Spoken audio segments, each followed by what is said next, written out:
Pertama sekali marilah kita bersyukur kehadiran Allah Subhanahu wa taala karena rahmat dan karunia-Nya kita bisa hadir dalam majelis ilmu pada malam hari ini. Salawat dan salam kita aturkan kepada junjungan kita Nabi besar Muhammad sallallahu alaihi wasallam. Allahumma sholli ala sayyidina Muhammad wa ala ali sayyidina Muhammad. Bapak Ibu peserta webinar yang dirahmati Allah Subhanahu wa taala, pada malam hari ini tema kita adalah tentang bagaimana zakat bisa mengentaskan kemiskinan. Bapak Ibu semua, izin saya screen ya Bapak Ibu terkait dengan materi kita pada malam hari ini. Apakah sudah kelihatan ya Mbak Tika ya? Sudah, Pak. Tapi mungkin bisa di Zoom ya, Pak. Oke. Ya, sudah. Sudah kelihatan ya? Sudah, Pak. Iya. Baik. Eh, Bapak Ibu semua, tentunya kemiskinan ini bukanlah suatu hal yang eh, hanya dibicarakan oleh agama kita, namun juga ini menjadi persoalan ya di negara kita. Perlu Bapak Ibu ketahui, ini ada kondisi ya, kondisi terkini kemiskinan di Indonesia. Kita mulai dengan data-data ini Bapak Ibu. Di sini ada data 10 tahun ya. 10 tahun ini adalah tingkat kemiskinan yang ada di Indonesia. Di tahun 2015, kemiskinan kita adalah di angka 28 juta orang, Bapak Ibu. Kemudian terus berfluktuasi ya, naik turun, naik turun. Saat ini ada di angka 23 juta orang miskin di Indonesia. Nah, ini adalah periode Maret ya Bapak Ibu ya, sampai dengan Maret ada 23 juta orang. Nah, yang menjadi pertanyaan kita adalah eh, dari 280 juta penduduk Indonesia, itu 23 juta orangnya adalah orang miskin. Apa kategori orang miskin? Apa kategori orang miskin? Apa kategori orang miskin? Ini yang menjadi persoalan kita ya. Ini yang menjadi pertanyaan kita Bapak Ibu semua. Yang pertama orang miskin itu adalah orang miskin itu jumlahnya adalah dengan pendapatan per kapita setiap bulan atau pengeluarannya setiap bulan itu adalah 595.000 atau hampir 600.000 sebulan Bapak Ibu. Jadi kemiskinan itu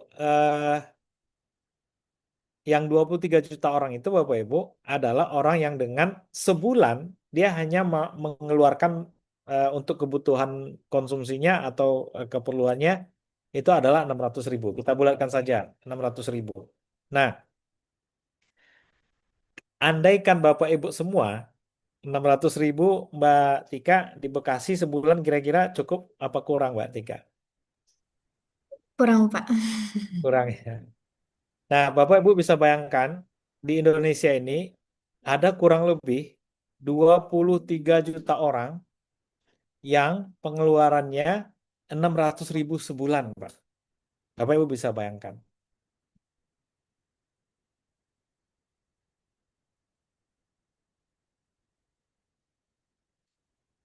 Dan kalau dinaikkan eh, kriterianya, Bapak Ibu ya, sesuai dengan kriteria Bank Dunia, itu baru yang tadi kriterianya BPS Indonesia, kalau dibawakan ke kriteria Bank Dunia, maka menurut Bank Dunia lebih dari 23 juta orang, yaitu hampir 50% penduduk Indonesia ini adalah orang miskin. Karena kriterianya $2 per hari. $2 itu berarti kurang lebih sekitar 40.000, Pak. 40.000 berarti sekitar 1.200.000 ya. Sekitar 2.100.000 sebulan. 1.200.000 sebulan ya. Betul. Nah, ada kurang lebih 190 juta orang di Indonesia ini yang pendapatannya atau pengeluarannya sebulan kurang dari 1.200.000. Nah, itu penduduk miskin versi Bank Dunia. Sedangkan versi BPS tadi Bapak Ibu itu hanyalah 600.000. Kalau versi Bank Dunia 1.200.000. Dan ini tidak suatu fakta yang menurut kita hampir tidak masuk akal, Pak. Bu. Saya mungkin nggak masuk akal bagi saya. Pengeluaran orang ini adalah 600.000 sebulan, Pak. 600.000 sebulan. Saya yakin mungkin mahasiswa atau siswa SMA saja yang normal ya, mungkin lebih pengeluarannya 600.000 sebulan. Dan angka ini ada 23 juta orang di Indonesia yang penghasilannya di atas atau kurang dari 600.000 Bapak Ibu. Nah, inilah kondisi orang miskin di Indonesia. Selanjutnya, eh, orang miskin ini ternyata itu banyak terdapat di pedesaan, ya, banyak terdapat di desa-desa, Pak. Jadi jumlahnya ada sekitar, mohon maaf, sekitar 11 juta jiwa itu di kota, sedangkan 13 jutanya ada di desa. Jadi orang miskin ini itu lebih banyak di desa dibanding di kota, Bapak Ibu semua. Nah, itulah keadaan kemiskinan di negara kita. Kita lanjut, Pak. Kemudian juga ada fakta atau data yang juga belum pernah selesai, Bapak ya. Ada yang disebut dengan namanya Gini rasio. Ya, ini agak ekonomi dikit, Bapak Ibu ya. Gini rasio. Nah, Gini rasio itu ini, Pak, kesenjangan pendapatan antara orang kaya dengan orang miskin. Di negara kita itu ada namanya paradoks. Paradoks itu artinya apa ya, aneh lah gitu ya, atau bertentangan. Di satu sisi ekonomi kita tumbuh, tapi di satu sisi Gini rasio kita itu nggak pernah selesai, Pak. Angkanya datar nih dari tahun 2021 sampai dengan 2025 itu angka datar nih yang di tengah nih Bapak Ibu. 0,3 sekarang juga masih 0,3. eh, Masih 0,37. Ada 0,3. Artinya nggak pernah berkurang. Tapi kan ekonomi kita tumbuh ya. Yang pemerintah selalu bilang itu Pak ya, ekonomi kita tumbuh 8%, 7%, 5%. Setiap tahun tumbuh, Pak. Rata-rata 5 atau 4%. Namun kesenjangan antara orang kaya orang miskin itu nggak pernah berubah. Hanya untuk orang kaya. Itu artinya ya Pak. Bukan kepada orang-orang miskin. Tumbuhnya bukan kepada orang-orang yang tidak mampu. Justru pertumbuhannya itu untuk orang-orang kaya. Nah, inilah yang disampaikan oleh Gini rasio, Bapak Ibu. Jadi persoalan kita sebenarnya, jadi pertumbuhan itu, ya, pertumbuhan ekonomi kita itu tidak membuat kemiskinan menurun. Itu yang pertama, Pak. Yang kedua, walaupun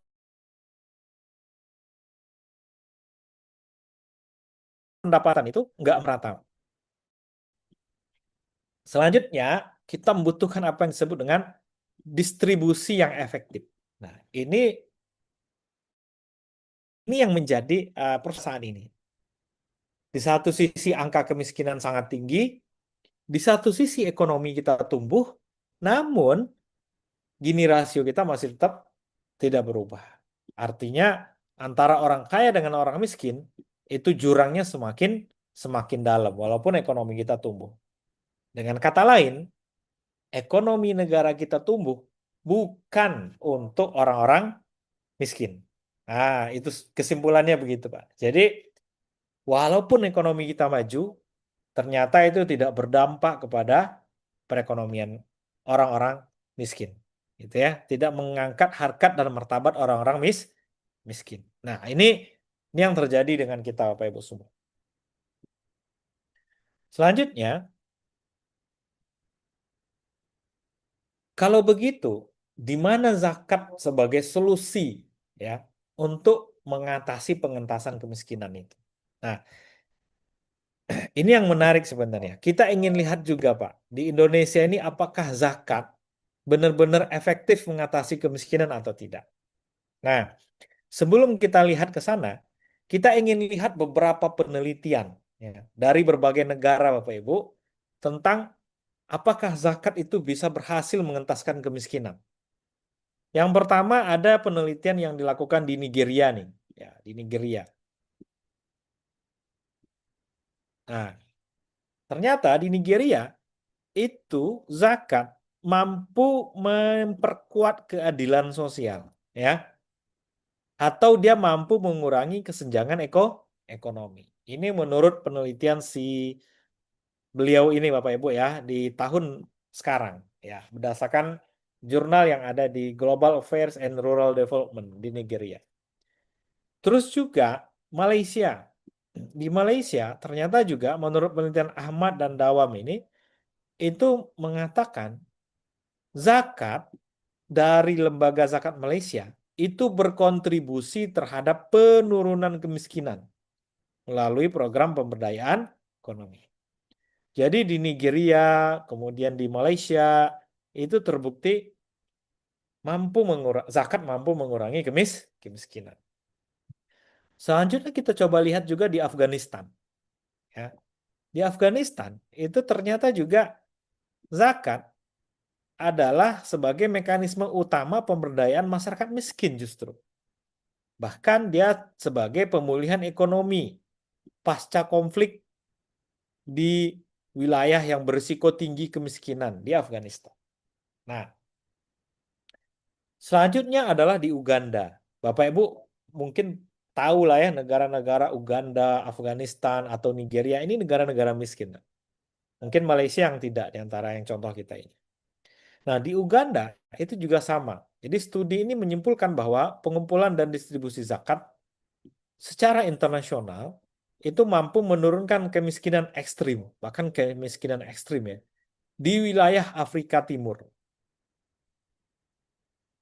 Nah, ini penelitian-penelitian yang dilakukan oleh orang-orang di berbagai negara ya, dengan mayoritas Muslim dan juga negara-negara yang mayoritas masyarakatnya masih miskin, gitu ya, seperti di Afghanistan, Nigeria ataupun di Uganda. Bagaimana dengan Indonesia? Indonesia juga sama.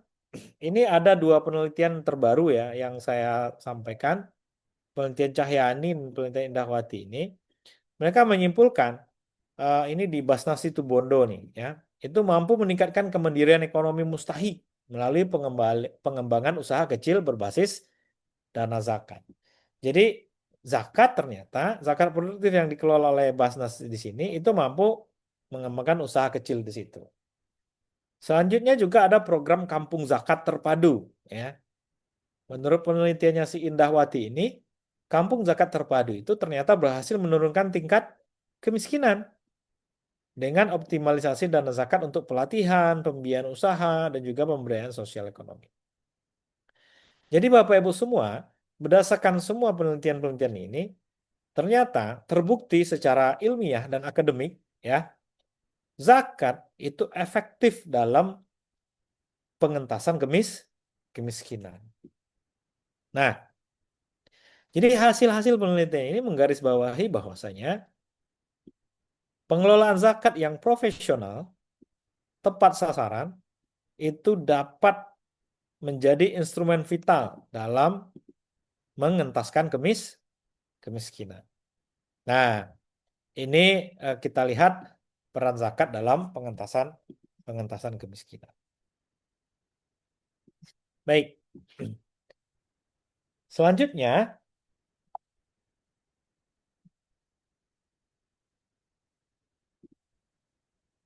Bapak Ibu, bagaimana dampak dari pengelolaan zakat di Indonesia? Nah, kita akan lebih banyak membahas zakat yang ada di Indonesia. Apa yang terjadi dengan zakat di Indonesia, kita Bapak Ibu ya. Pertama adalah pengelolaan zakat di Indonesia menunjukkan perkembangan positif. Alhamdulillah. Khususnya di tahun 2024, Pak ya. Kalau tahun 2025 sekarang ini belum belum selesai ya, belum habis tahun. Nah, peningkatan jumlah pengelolaan zakat, kepatuhan pelaporan yang tinggi gitu ya. Jadi ada banyak hal yang positif tentang pengelolaan zakat di Indonesia 2024 ini. Apa yang positif di antaranya? Contohnya ini, jumlah pengelola zakat tuh bertambah, Pak. Ya, lasnya bertambah gitu ya. Kemudian apalagi yang bertambah? Ternyata las-las ini tuh punya kepatuhan pelaporan yang baik, gitu ya. Tidak hanya itu, dia juga dia juga tumbuh ya, dana yang terkumpul juga lebih banyak. Kemudian juga tersalurkan dan menegaskan peran strategi zakat dalam pemberdayaan ekonomi dan sosial. Jadi ini hal-hal yang terjadi di 2024. Selanjutnya, berapa dana yang bisa terkumpul? Ya.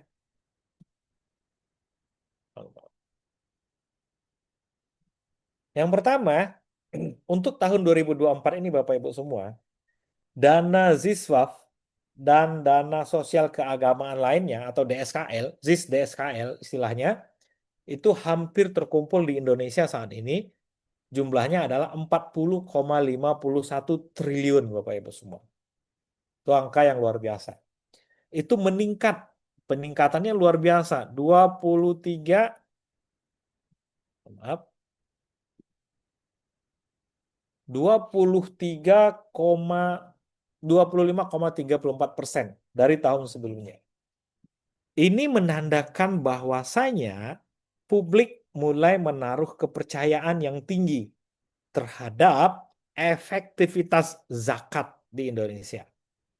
Jadi tahun 2024 kemarin, dana ZIS DSKL yang berhasil dikumpul adalah hampir 40,5 triliun Bapak Ibu semua. Selanjutnya apa? Dari 40 triliun itu dana yang tersalurkan hampir atau sebesar 39,51 triliun, Pak. Yang sudah tersalurkan. Berarti kurang lebih masih ada sisa 1 triliunan, ya. 1 triliunan dalam bentuk saldo. Nah, 39 triliun digunakan untuk pemberdayaan asnaf-asnaf zakat ini luar biasa. Selanjutnya, berapa mustahik yang terbantu di Indonesia ini? Jumlahnya adalah hampir 74,79 juta. Sedangkan tadi penduduk miskin kita berapa Bapak Ibu? Hanya 23 juta.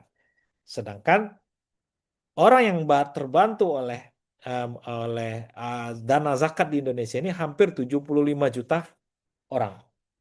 Nah,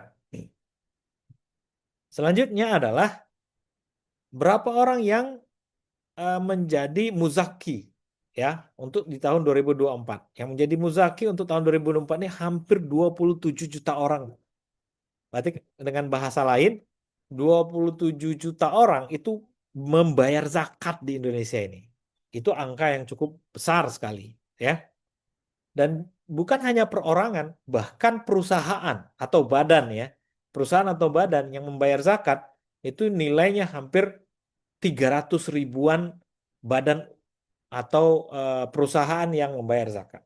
Nah, ini adalah angka-angka yang memperlihatkan kepada kita kondisi pengelolaan zakat di Indonesia.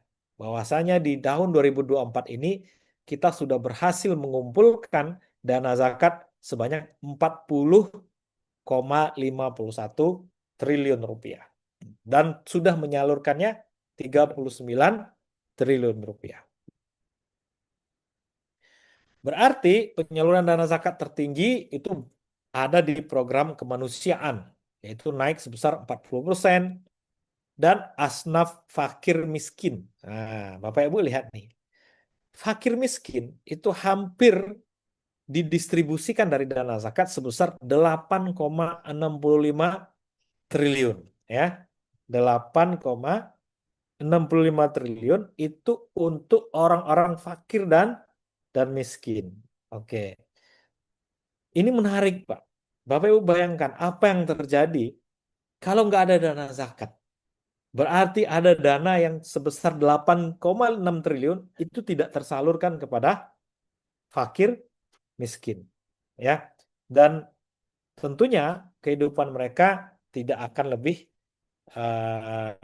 baik ya kalau dana zakatnya tidak tidak tersalurkan ke mereka. Juga ada asnaf rikob dan lain-lain dan lain-lain. Nah, ini menandakan data ini bersumber dari laporan pengelolaan zakat nasional akhir tahun 2024 ya dari data Basnas Bapak Ibu semua. Nah, ini kondisi pengelolaan zakat di Indonesia. Selanjutnya, pertanyaan kita adalah kalau tadi zakat itu sudah mampu eh, terkumpul 40 triliun, pertanyaan kita selanjutnya adalah apakah zakat itu sudah mampu mengentaskan kemiskinan? Kalau sudah, berapa banyak zakat itu mampu mengentaskan kemiskinan? Nah, ini data juga dari Basnas Bapak Ibu. Pengelolaan zakat itu secara nasional sudah berhasil. Bapak Ibu lihat angkanya. 1,3 juta orang dari kemiskinan melalui dana zakat. Termasuk 700 ribu orang diantaranya dari kemiskinan ekstrim. Nah, Bapak Ibu semua, di tahun 2024 ini, dengan dana zakat yang sudah kita tunaikan itu, dan yang sudah dikelola oleh berbagai las dan Basnas serta Basda, itu mampu membuat orang miskin keluar dari kemiskinan sebanyak 1,3 juta orang. Sebanyak 1,3 juta orang. Atau berkontribusi terhadap penurunan kemiskinan di Indonesia itu sebesar 5,61%. Ya, sebesar 5,61%. Nah, pembagiannya seperti ini. Basnas itu mampu mengeluarkan orang dari kemiskinan 80 ribu orang, Pak. Basnas provinsi dan kabupaten kota ini sebesar 400 ribu orang atau hampir 500 ribu orang.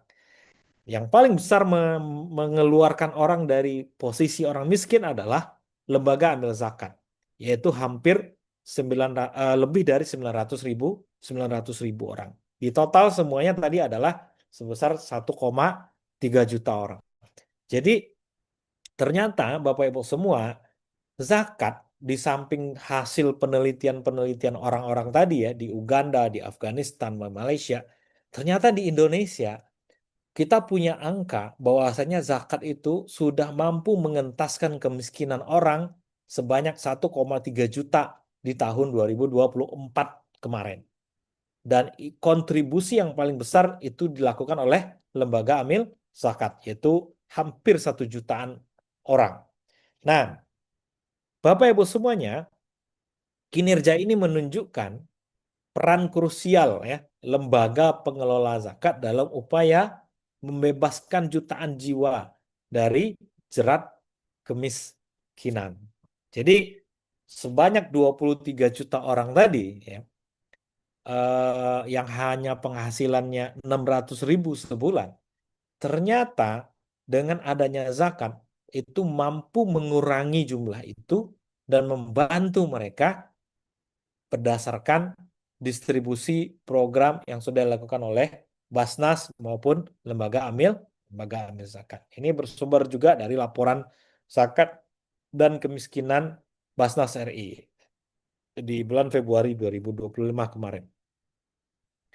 Bapak Ibu semua, dari semua angka-angka ini ya, maka kita benar-benar yakin ya, hakul yakin ya bahwasanya zakat itu adalah salah satu solusi dalam pengentasan kemiskinan. Tidak hanya di Indonesia, beberapa riset di negara-negara di luar negeri itu juga membuktikan ternyata zakat mampu mengentaskan kemiskinan. Kita juga melihat data dari eh, Basnas ya, laporan Basnas ternyata sudah berhasil mengentaskan kemiskinan dengan angka yang lumayan besar gitu ya, hampir 1,3 juta jiwa. Bapak Ibu semua, dengan kata lain, zakat di samping dia punya nilai ibadah, dia juga mampu mengangkat harkat martabat saudara-saudara kita yang ada dalam status orang miskin. Makanya zakat itu adalah pilarnya Islam. Kenapa dia pilar? Karena dia bagian dari rukun rukun Islam. Di samping dia bagian dari rukun agama kita, dia juga sebagai alat untuk membantu permasalahan sosial, khususnya tentang kemiskinan. Makanya zakat adalah kewajiban agama dan pada saat yang sama, zakat itu sebenarnya melakukan pemerataan kekayaan, ya, pemerataan kekayaan atau redistribusi kekayaan. Nah, jadi kalau zakat berjalan sepenuhnya, maka Gini rasio tadi Bapak Ibu, yang tidak pernah berubah, Gini rasio kita, itu harusnya nggak terjadi. Artinya gap antara orang kaya dengan orang miskin itu harusnya nggak terlalu jauh. Atau kalaupun jauh, harusnya semakin pendek atau semakin sempit jarak rasio antara pendapatan orang kaya dengan pendapatan orang yang miskin. Tidak seperti yang terjadi saat ini sudah 5 tahun gini rasio kita tidak berubah atau tidak ada perubahan yang signifikan. Nah, oleh karenanya Bapak Ibu, pada saat kita membayar zakat, sebenarnya ada dua hal yang kita lakukan bersamaan. Jadi ibarat pepatah sambil menyelam minum air kita sebenarnya. Pada saat yang sama kita menjalankan kewajiban agama, dan pada saat yang sama kita sedang melakukan redistribusi kekayaan. Nah, ini sedikit berbeda dengan sholat contohnya Pak Ibu ya. Kalau sholat itu manfaatnya hanya benar-benar ke kita, gitu ya, ke ketenangan hati, menjalankan ibadah, ketaatan dan ketakwaan kepada Allah. Ada dimensi sosialnya, tapi dimensi ekonominya tidak terasa kalau sholat. Kalau dimensi sosialnya mungkin silaturahim kita bisa di masjid gitu ya. Dengan tetangga bisa ketemu di masjid. Tapi dimensi ekonominya tidak langsung ya, tidak langsung sebagaimana dimensi ekonomi daripada zakat. Ya memang langsung terasa manfaatnya oleh orang-orang fakir ataupun orang-orang miskin. Nah, ini dua hal Bapak Ibu, eh, poin ya yang akan kita dapatkan pada saat kita menunaikan zakat. Nah, tadi kita sudah bahas tentang kondisi zakat Indonesia. Sekarang coba kita lihat potensinya. Nah, potensi zakat di Indonesia ini Bapak Ibu, ternyata itu hampir 300 triliun. Nah, kalau tadi belum kita sampaikan ini. Potensi zakat di Indonesia itu adalah 300 triliun. Sedangkan berdasarkan data tadi, yang baru kita terkumpulkan hanyalah 40 triliun. Bapak Ibu coba bayangkan, 40 dari 300 ini eh, kurang lebih 13% ya. 13% dari potensi yang bisa kita kumpulkan. Artinya apa Bapak Ibu? Kita hanya mampu mengumpulkan 13%. Separuh dari potensi saja kita belum mampu mengumpulkannya. Nah, dan ini dengan hanya angka 40 triliun saja Bapak Ibu, ya, kita sudah mampu mengentaskan kemiskinan 1,3 juta orang. Oke, 1,3 juta. Bapak Ibu bayangkan, kalau angka ini tercapai, ya, angka ini tercapai, 40 triliun ini adalah 9 kalinya 300 triliun. Anggaplah 9 kali Bapak Ibu, lebih ya. Ya anggaplah 9 kali aja, kita permudah aja. 9 kali 4, 28 ya, betul. 9 kali 4, 36 ya. Kurang lebih begitulah ya. Nah, 8 lah, 8. 8 kali. 8 kali 4, 32. Nah, 8 kali, Pak. 8 kali daripada 300 triliun. Artinya apa? Kalau dengan 40 triliun saja kita berhasil mengentaskan 1,3 juta orang, Maka kalau 300 triliun berarti 1,3 ini kita kalikan aja 8. Ya. Berapa hasilnya, Pak? 8 kali 3 berarti kurang lebih 10,4 juta orang. Anggaplah kita bulatkan aja 10 juta. Oke. Bapak Ibu semuanya, kalau semua potensi zakat ini bisa kita maksimalkan, insya Allah akan ada 10 juta orang yang keluar dari garis kemiskinan. Dari 23 juta orang tadi yang miskin, tinggal separuhnya lagi, Pak. Karena 10-nya sudah dientaskan oleh dana zakat. Nah, jadi negara sebenarnya nggak repot-repot lagi ngurusin orang miskin, ya Pak ya. Karena zakat sudah separuh ngurusin mereka ini, ya, ngurusin orang-orang miskin ini. Jadi tinggal lagi orang miskin di Indonesia 13 juta. Nah, negara tinggal ngurusin yang 13 juta lagi, Pak. Jadi kita membantu negara sebenarnya untuk mengurusin orang-orang miskin. Nah, ini yang belum belum belum terwujud di kita Bapak Ibu ya. Belum terwujud di kita.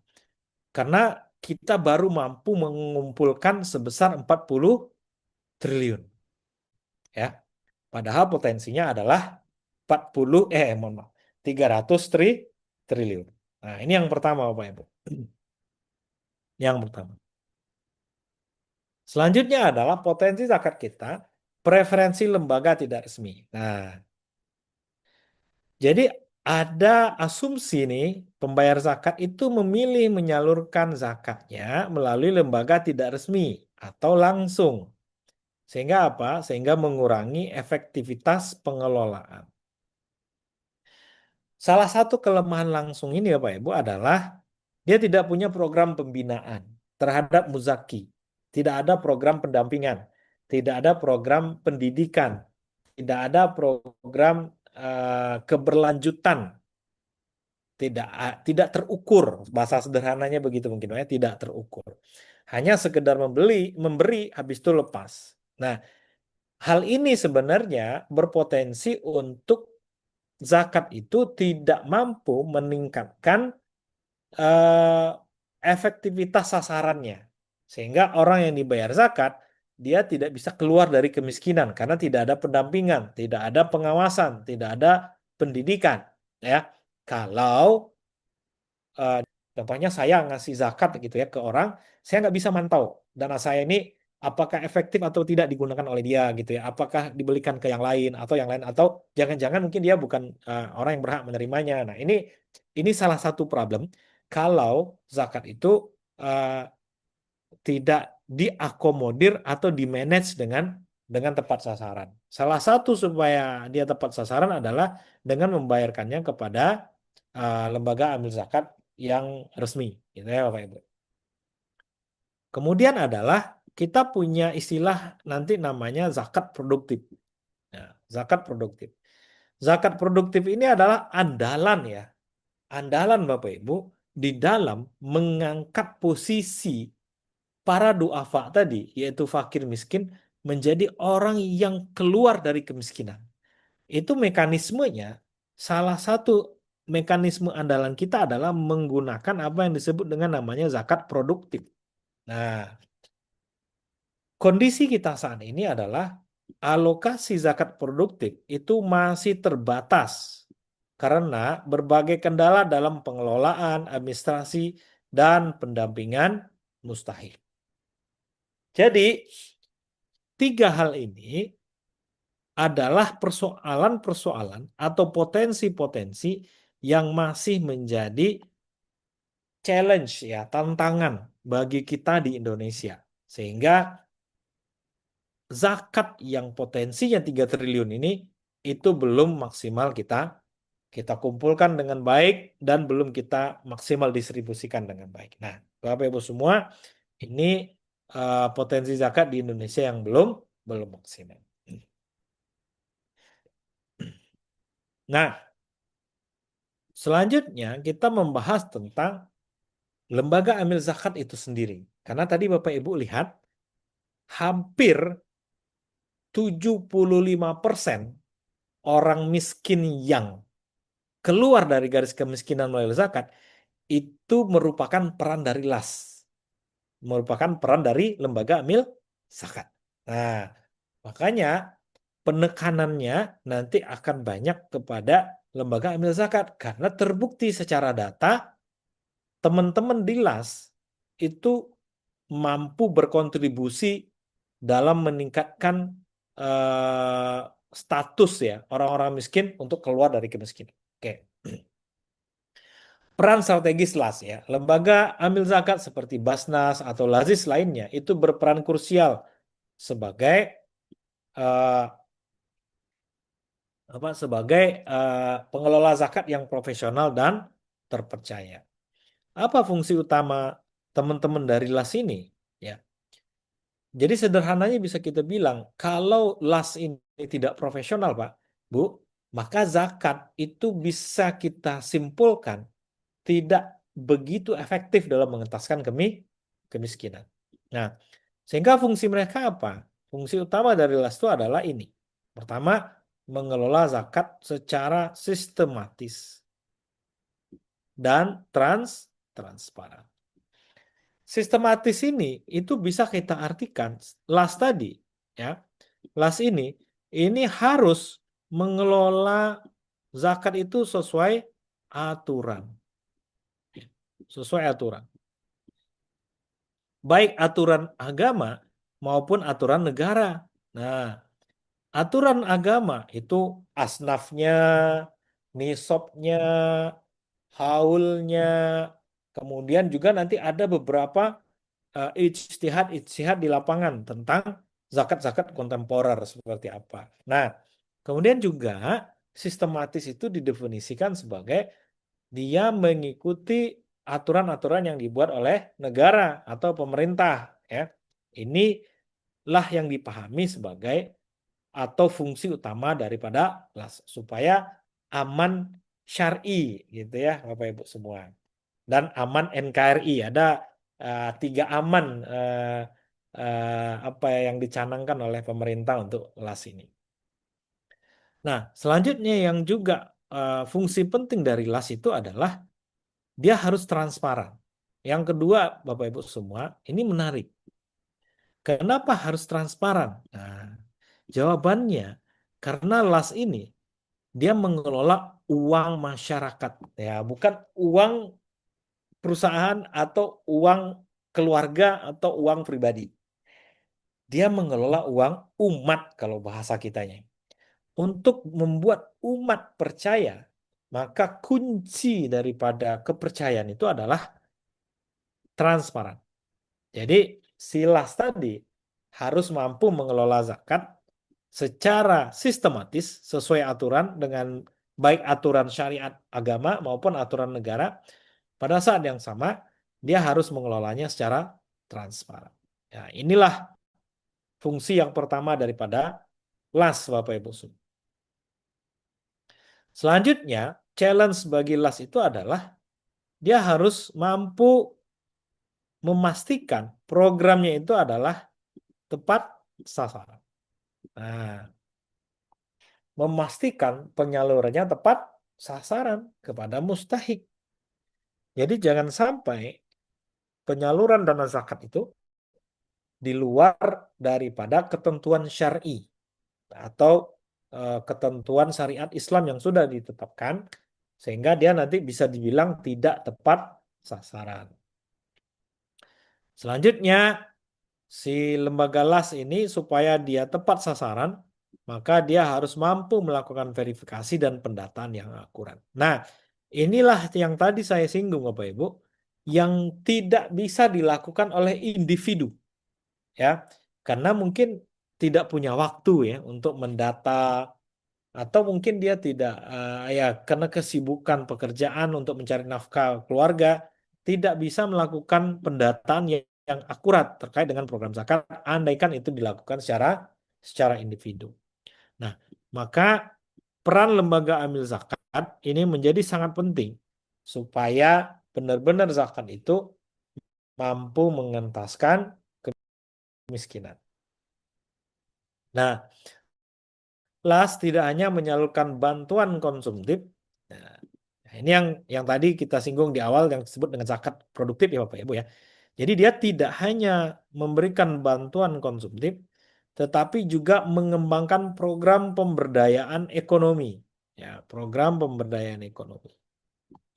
Berkelanjutan. Nah, ini kata kuncinya, berkelanjutan. Seperti pelatihan skill dan bantuan modal usaha mikro. Nah, Bapak Ibu semua, langkah-langkah inilah yang harus difikirkan bersama oleh para pengelola lembaga amil zakat atau pengelola dana umat, bagaimana target kemiskinan itu bisa dari tahun ke tahun bertambah efektif, bertambah banyak manfaatnya, dan bertambah banyak orang miskin yang keluar dari kemiskinan. Nah, ini eh, dibutuhkan eh, hal-hal yang selanjutnya akan kita bahas. Apa itu? Yaitu inovasi. Nah, inovasi. Bapak Ibu semua, kalau dalam bahasa agamanya, inovasi itu dalam bahasa fikih ya Bapak Ibu ya. Inovasi itu identik dengan, kalau di fikih itu pembahasan inovasi itu istilahnya ijtihad. Ya. Kalau dalam bahasa manajemen namanya inovasi. Ya. Nah, di dalam pengelolaan zakat supaya potensi yang 300 triliun tadi ya itu bisa optimal, maka si zakat tadi maupun si pengelola zakat itu harus benar-benar berpikir keras ya, melakukan inovasi-inovasi. Apa yang harus dilakukan? Bagaimana caranya supaya efektif? Bagaimana perkumpulan dana supaya lebih efektif? Nah, hal-hal ini disebut dengan namanya inovasi dan optimalisasi pengelolaan zakat. Jadi bisa mengadopsi strategi modern. Saat ini banyak sekali eh, ilmu-ilmu yang terkait dengan perkembangan manajemen, mengelola organisasi, mengelola uang ya, yang bisa dipakai dan itu harus digunakan untuk meningkatkan efektivitas atau optimalisasi pengelolaan zakat. Dulu Bapak Ibu, sewaktu di zaman Umar bin Khattab ya, itu Umar mencontoh manajemen administrasi Persia dan Romawi ya, ke diadopsinya masuk ke dalam sistem manajemen APBN-nya Islam pada waktu itu di zaman Umar bin Khattab. Terbukti pada saat Umar mengadopsi manajemen administrasi keuangannya kerajaan Persia dan Romawi, itu membuat Islam lebih efektif dan efisien mengelola anggaran negaranya pada waktu itu. Namanya dulu Ad-Diwan ya, Ad-Diwan. Jadi Kementerian Keuangan kalau sekarang namanya. Nah, Umar bin Khattab tuh mengadopsi pola-pola modern yang pada saat itu yang maju kan Romawi sama Persia. Jadi itu diadopsi oleh umat. Akibatnya luar biasa. Umar mampu mengembangkan agama Islam sangat luas dengan manajemen yang efisien. Nah, pola-pola pengelolaan zakat itu juga harus memperhatikan hal-hal seperti itu. Sebagaimana Umar mengembangkan APBN Islam ya dengan mengadopsi manajemen-manajemen modern.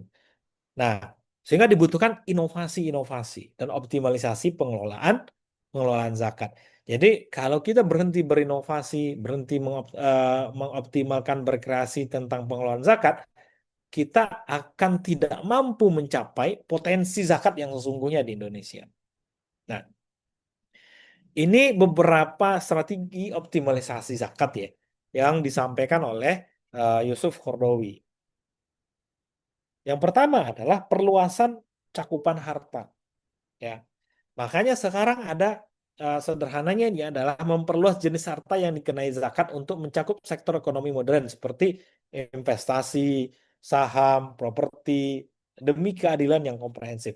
Jadi Bapak Ibu semua, kalau di dalam Al-Qur'an itu hanya ada zakat-zakat yang sifatnya uh, ada uh, dalil qot'inya, dalil pastinya. Namun zakat-zakat yang tidak ada dalam Al-Quran dan hadis itu yang kita bahas di bulan sebelumnya disebut dengan namanya zakat kontemporer. Ya, zakat yang merupakan itu ijtihad para ulama. Nah, inilah yang dimaksud oleh Yusuf Qaradawi tentang perluasan cakupan harta. Orang sekarang ada saham, orang sekarang ada apartemen yang disewakan, orang sekarang ada hotel, orang sekarang ada sukuk gitu ya, orang sekarang ada fintech dan lain-lain dan lain-lain. Nah, atau ada yang jadi YouTuber gitu ya. YouTuber kemudian ada apa istilahnya sekarang itu affiliate ya, affiliate selebgram selebgram gitu ya. Ini harus dimaknai sebagai perluasan cakupan harta yang kena zakat gitu ya. Makanya harus jeli para pengelola zakat melihat potensi-potensi zakat baru yang bisa dilakukan oleh lembaga atau pengelola pengelola zakat. Sehingga apa? Dana zakat yang terkumpul bisa lebih banyak ya sesuai dengan potensi yang sudah disampaikan di awal tadi. Itu yang pertama. Jadi harus banyak cakupan harta yang bisa dikenakan zakat. Nah, selanjutnya Bapak Ibu semua, pengelolaan lokal terpadu. Jadi mengoptimalkan pengelolaan zakat secara lokal dengan koordinasi dari lembaga pusat untuk memahami kebutuhan spesifik setiap daerah. Nah, ini menarik Bapak Ibu semua. Bagaimana sebenarnya kalau zakat itu terlalu terpusat di satu, soalnya di Jakarta gitu ya, di Basnas saja yang ada gitu ya, maka potensi-potensi lokal daerah itu bisa tidak tergarap maksimal.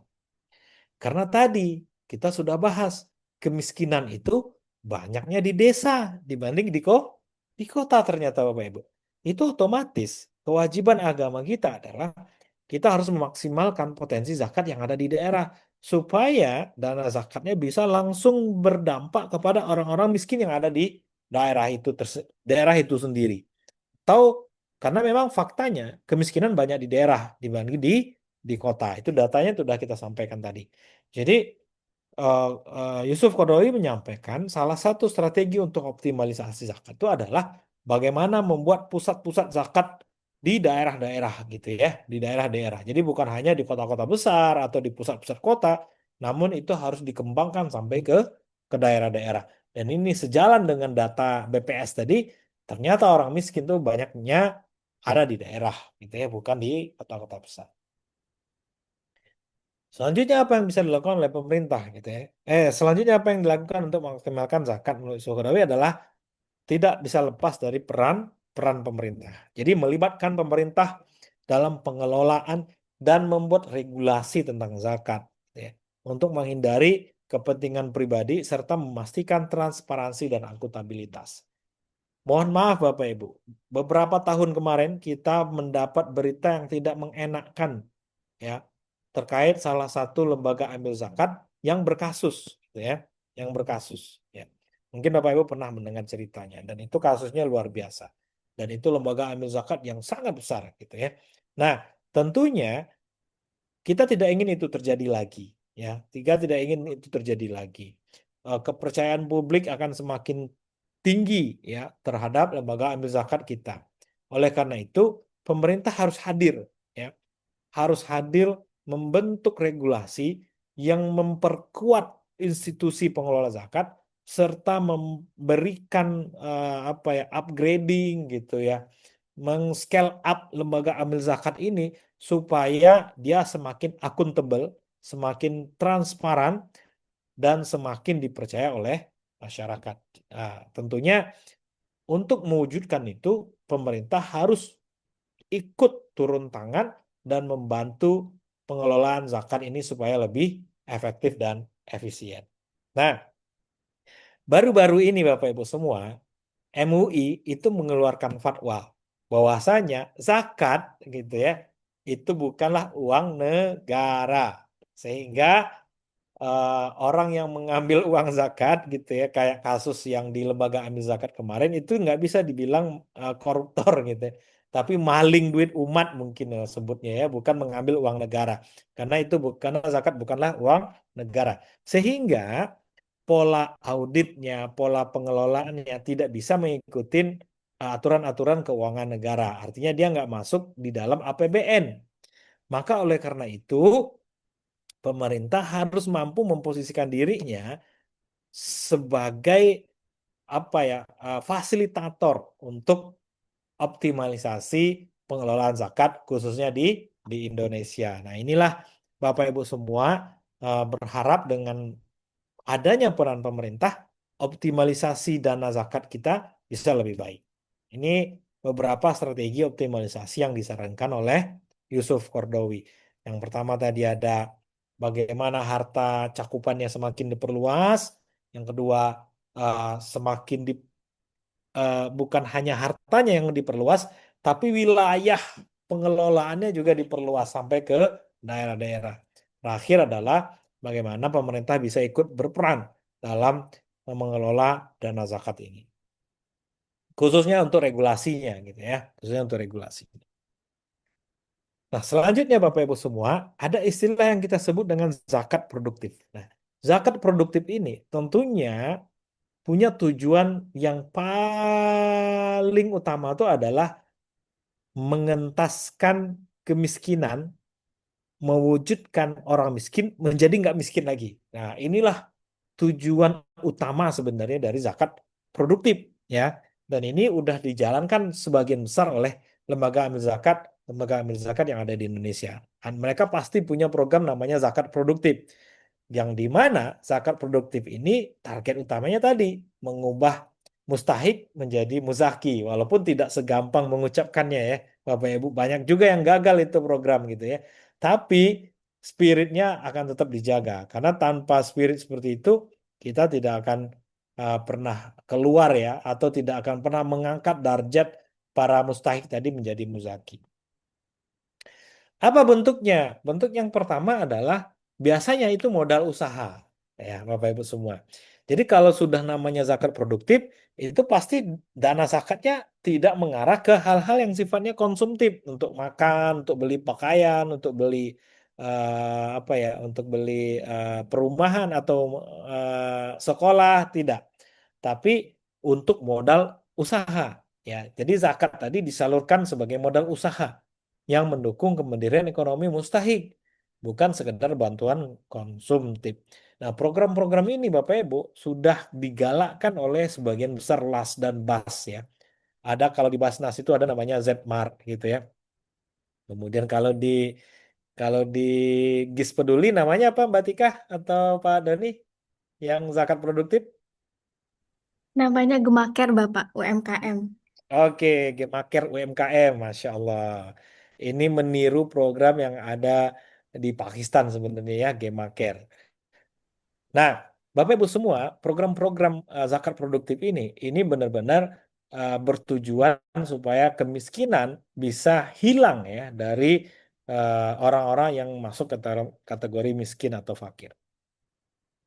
Nah, untuk mewujudkan zakat produktif ini tidak hanya lembaga amil zakatnya sendirian berjalan, tapi dibutuhkan kolaborasi ya, multi pihak, sinergi antara lembaga zakat, pemerintah desa. Kenapa pemerintah desa? Nah, tadi kita tertarik dengan data, ternyata kemiskinan banyaknya di daerah gitu ya, dan juga teknologi finansial. Nah, sekarang kan banyak orang terjebak pinjol, Bapak Ibu ya, terjebak pinjol, terjebak judol, terjebak pay later. Nah, harusnya sebenarnya kalau kita mau berinovasi, ya bagaimana mungkin harusnya zakat produktif itu juga bisa diakses melalui sistem seperti pinjol gitu Pak ya. Tapi namanya zakat produktif supaya mereka tidak terjebak dengan riba, supaya mereka tidak terjebak dengan pinjaman yang tidak berkesudahan. Kasihan Pak sebenarnya. Kasihan mereka ya terjebak ke dalam zona-zona pinjaman-pinjaman riba, dan karena mereka nggak tahu lagi harus seperti apa. Dan aksesnya mudah. Iklannya setiap saat ada di YouTube. Eh Tenornya tinggi gitu ya. Kemudian cairnya cepat, syaratnya mudah. Nah, ini harusnya bisa kita replikasi ya. Pola-pola pinjol, judol dan pay later harusnya bisa direplikasi dalam bentuk zakat produktif. Nah, ini idenya menarik nih ya. Mbak Tika ya Pak Doni. Ide menarik kalau GIS Peduli bisa mengembangkan aplikasi seperti ini, mereplikasi ala-ala pinjol, tapi sebenarnya ini zakat produktif gitu ya. Sehingga orang-orang tidak terjebak dengan riba dan orang-orang yang miskin tadi bisa keluar dari zona kemiskinan itu. Nah, ini inovasi Bapak Ibu ya. Ini yang dimaksud tadi dengan inovasi pengelolaan zakat. Selanjutnya, eh, yang lebih besar ada namanya SDGs ya, Sustainable Development Goals. Jadi zakat itu sebenarnya mendukung program dunia untuk mengentaskan kemiskinan dan mengurangi kesenjangan. Jadi secara tidak langsung sebenarnya zakat produktif itu juga mendukung program-program dunia ya yang dilakukan oleh semua negara di dunia yang dikomitmenkan dalam bentuk program namanya SDGs ya, Sustainable Development Goals. Jadi Bapak Ibu semua, ternyata zakat produktif itu benar-benar suatu hal yang sangat dibutuhkan dalam rangka mengentaskan kemiskinan. Apa dampak jangka panjangnya? Dampak jangka panjangnya adalah zakat produktif menciptakan siklus pemberdayaan berkelanjutan, di mana mustahik hari ini dapat menjadi muzaki di masa depan. Amin ya robbal alamin. Yang 23 juta orang tadi Bapak Ibu, itu suatu saat bisa hilang. Berapa tadi hilangnya? 10 juta ya melalui zakat. Udah kita hitung-hitung tadi Pak. Kalau 40 juta yang hilang dari kemiskinan 1,3 juta. Kalau terkumpul semua dana zakat 300 triliun, mohon maaf tadi 40 triliun.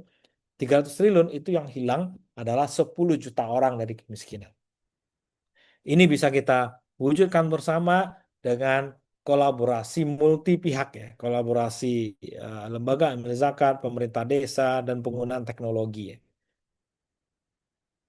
Bapak Ibu semua, ternyata zakat adalah kunci pengentasan kemiskinan dan keadilan sosial.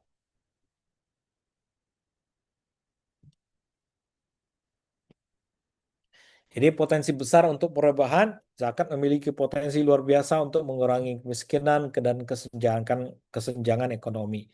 Jika dikelola secara optimal, profesional, dan transparan oleh lembaga yang amanah. Nah, lembaga yang selanjutnya adalah zakat ini sebenarnya ada peran yang sangat krusial di lembaga amil zakatnya. Inilah hikmahnya kenapa amil itu masuk ke dalam asnaf, Pak. Saya baru merenung-renungkan, kenapa ya amil ada dalam asnaf? Ternyata kuncinya ini, supaya zakat itu dikelola sungguh-sungguh, Pak. Jadi si amil tadi, dia nggak mikirin lagi nyari uang di luar sebagai amil gitu, Pak. Harusnya kebutuhan amil itu terpenuhi dari asnaf itu sendiri, dari duit zakat itu sendiri. Sehingga dia bisa apa? Bisa fokus. Dia bisa apa? Dia bisa profesional. Dia bisa apa? Dia bisa sungguh-sungguh. Kalau dia fokus, dia sungguh-sungguh, dan dia profesional, maka zakat akan tepat sasaran. Zakat akan terkelola dengan efisien dan efektif. Nah, disinilah peran krusial sebenarnya lembaga amil zakat dalam membuat zakat ini benar-benar menjadi media dalam pengentasan kemiskinan. Selanjutnya harus ada inovasi dan edukasi berkelanjutan ya. Tadi sudah kita sampaikan apa aja inovasi yang bisa dilakukan untuk pengentasan kemiskinan bagi lembaga amil zakat.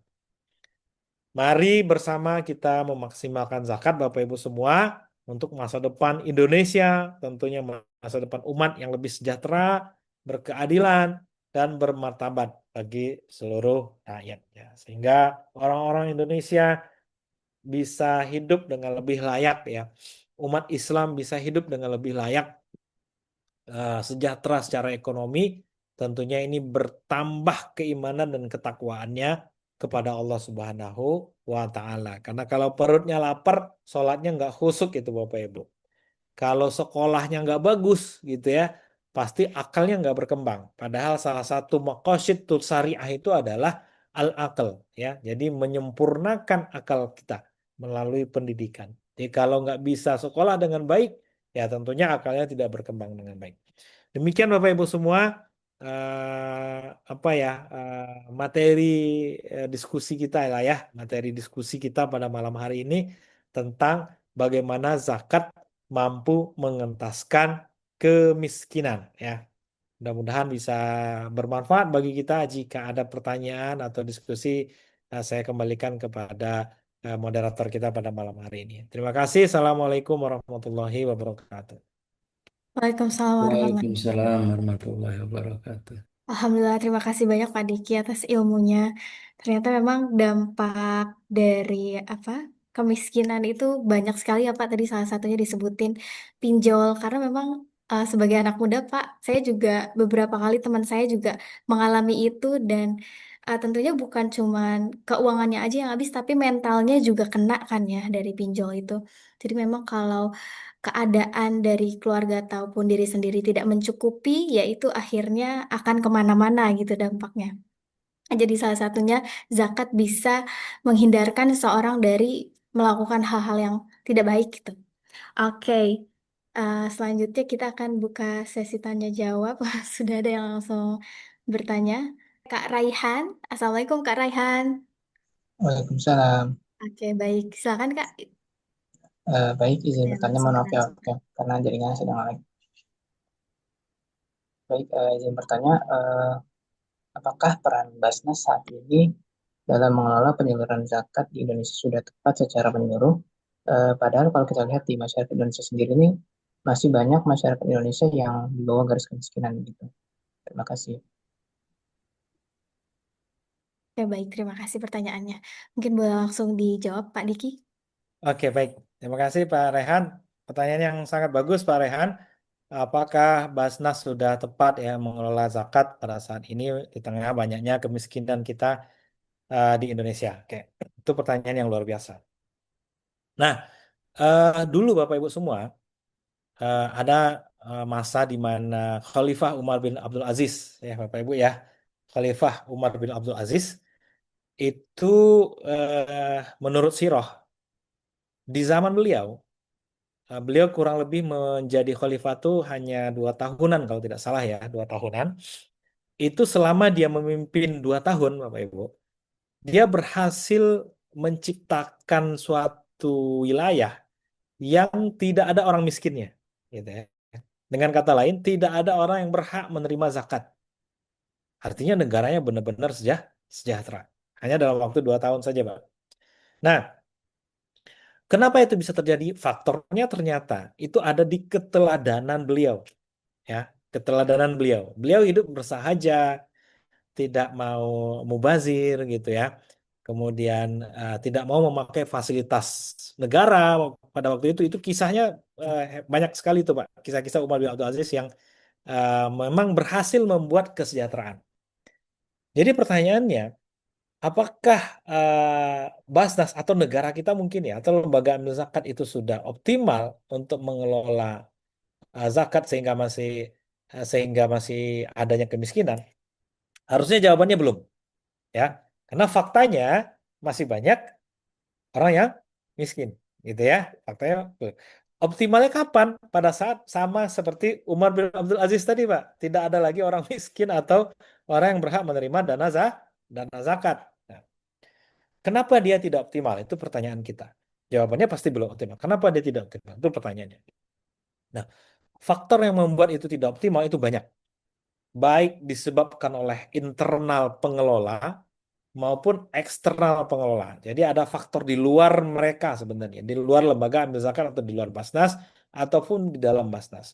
Makanya salah satu upaya untuk mengoptimalkan tadi sudah kita sampaikan di secara internal itu harus ada inovasi-inovasi yang kita lakukan. Ya, jangan saat ini kecepatan pinjol dan judol itu jauh melebihi kecepatan informasi zakat, infak, sedekah, Pak, yang masuk ke HP kita. Itu realitanya.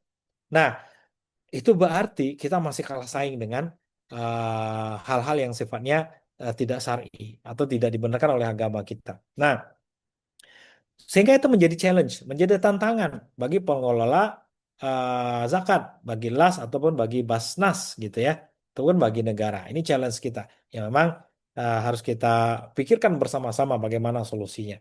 Jadi itu faktor internal. Sedangkan faktor eksternal, ini yang paling menarik sebenarnya. Faktor eksternal itu adalah kesadaran masyarakat kita untuk berzakat, Pak. Ini yang membedakan kita nanti di zaman Umar bin Abdul Aziz dengan zaman kita sekarang. Kalau di zaman Abu Bakar atau Umar, orang yang nggak bayar zakat itu bisa dipaksa, Pak. Bisa dipaksa untuk bayar zakat. Kamu bayar zakat, kamu bayar zakat, kamu bayar zakat gitu ya. Bahkan di zaman Abu Bakar tuh diperangin. Siapa nggak bayar zakat diperangin. Jadi otomatis orang bayar zakat semua. Kemudian juga di zaman kekhalifahannya Umar bin Abdul Aziz itu, orang-orang non-Muslim pun itu dia membayar jizyah namanya, membayar pajak kepada pemerintahan Islam. Nah, sehingga memang dana yang terkumpul di Baitul Malnya itu banyak, Pak. Sehingga bisa didistribusikan kepada orang-orang miskin dengan baik. Nah, bedanya di zaman kita, negara kita eh, adalah negara demokrasi, ya, negara republik. Ya. Dia tidak menerapkan hukum Islam secara formil. Hukum Islam hanya berlaku bagi umat Islam, bukan bagi rakyat Indonesia. Nah, artinya negara tidak bisa memaksa orang untuk kamu harus bayar zakat bagi yang nggak mau bayar zakat gitu ya. Jadi potensi yang 300 triliun itu, Pak, yang hanya baru kita kumpulkan 40 triliun, itu ada kontribusi masyarakat yang tidak mau membayar atau belum mau membayar zakat dengan kesadarannya. Ya, namun tidak bisa dipaksa oleh negara. Nah, ini persoalannya. Ini persoalan kita. Sehingga apa yang bisa dilakukan hanya himbauan. Ya, Basnas atau LAS itu membuat program-program, melakukan promosi-promosi supaya orang sadar zakat, gitu ya, supaya orang mau bayar zakat, supaya orang mau secara optimal dengan kesadaran pribadinya mau membayar zakat. Kalau tidak mau membayar zakat, tidak ada punishment, tidak ada hukuman, ya. Jadi Bapak Ibu jangankan sekarang, di zaman Abu Bakar, di zaman Rasulullah saja itu ada yang tidak mau membayar zakat, ya. Salah satunya Sa'labah tuh di zaman Rasul tuh nggak mau bayar zakat, ya. Walaupun dia orang kaya. Nah, itu di zaman Rasul, apalagi di zaman kita. Pasti ada orang-orang kaya yang nggak mau membayar zakat. Atau menghitung zakatnya mungkin semua hartanya nggak dimasukkan. Itu tetap saja terjadi. Jadi ada dua faktor, internal dan eksternal. Faktor internalnya adalah pengelola las atau bas yang memang membutuhkan inovasi-inovasi. Di faktor eksternalnya adalah memang kesadaran masyarakat kita belum sepenuhnya sadar untuk mau membayar zakat. Itu mungkin Bapak Pak Rehan ya. Kenapa jawabannya kenapa Basnas atau LAS belum optimal mengumpulkan zakat kita. Jadi ada faktor internal dan faktor eksternal. Demikian Pak. Baik, terima kasih Ustaz atas jawabannya sangat jelas sekali. Terima kasih. Baik, sama-sama. Baik, terima kasih Kak. Oke, selanjutnya apakah ada yang ingin bertanya? Langsung saja kita raise hand ya teman-teman.